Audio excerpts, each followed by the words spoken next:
This workout starts off with some simple depth drops or heel drops. I'll show you what both variations look like.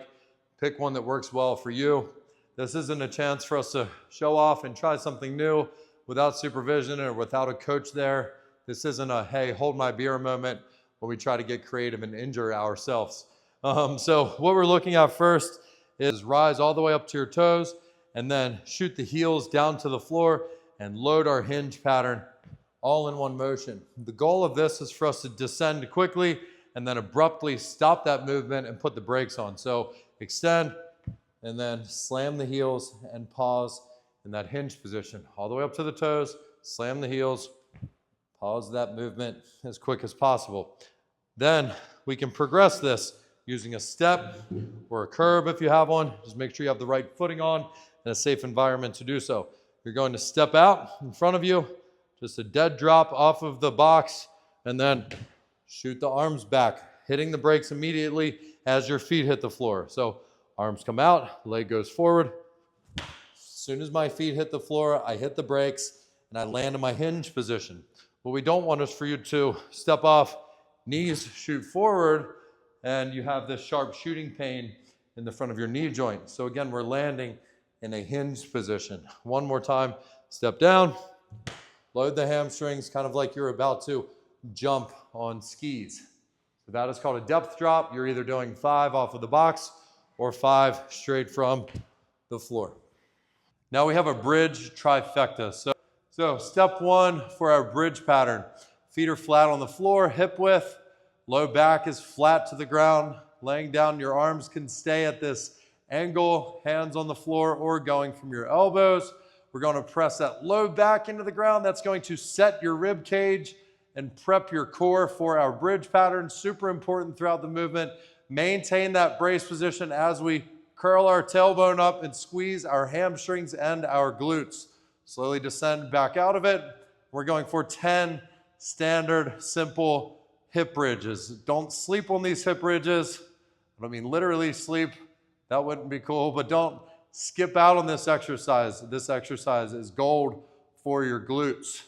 All the way down. After you get 10, we're going into a bridge march. So we're going to lift, ribs are tight still, glutes are engaged. Now I'm going to point my toes up to the ceiling. I'm going to draw those elbows into the floor, maintain my brace, and we're marching.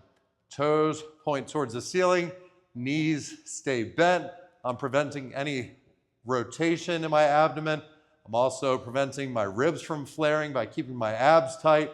So after you get 10 each side, we're now transitioning to a single leg hip bridge. So whatever leg is up, that knee is at 90 degrees, toe points towards you. We're going to lift, drive, squeeze the hamstring and glutes, right back down with control, reset the ribs if needed, or maintain that position. Drive, squeeze, 3, 2, 1, right back down, going for 10 on each side, extending high every time.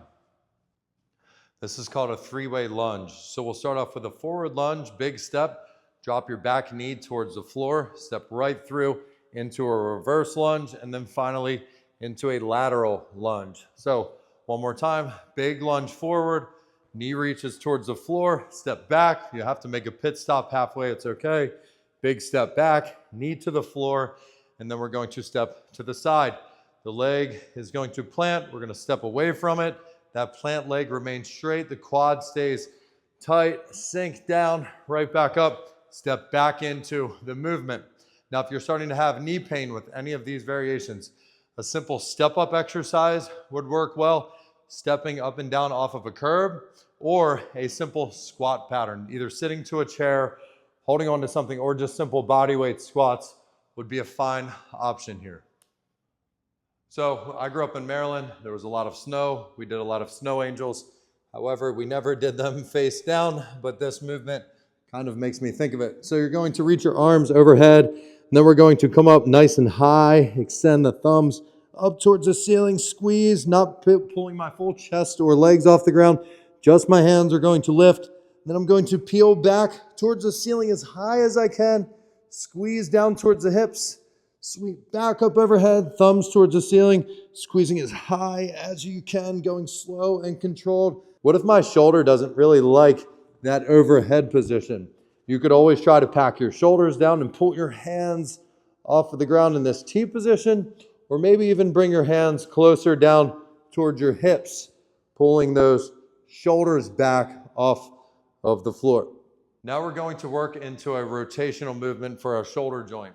The shoulder joint is a ball and socket joint. It is meant to move and rotate into different positions. So that's exactly what we're going to focus on. Starting off in a push-up position, we're going to set our ribs, get into our brace position, no hyperextension in the low back, maintain our brace, push the floor away. Then from here, we're going to rotate towards the ceiling with our hand. My back leg is going to lift, pushing the floor away, then slowly descend back to neutral.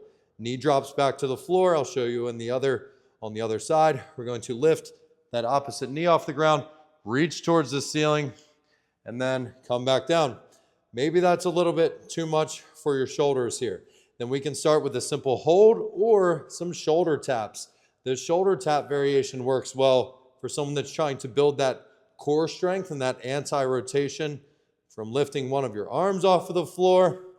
And we're also building that chest and shoulder muscle group so that we can build support and stability and a good foundation for our push-ups or our rotation. Your progression is adding in a push-up. So this can be done from the knees or the toes. So we're going down into your push-up position and then extend up into our rotation, slowly back to neutral, down into your push-up, up into our rotation, slowly back to neutral. Have to be careful with this exercise, making sure that we don't rotate too far, putting too much pressure in the front of that shoulder joint. So try it out. Lots of different variations to pick from, starting to work that plank.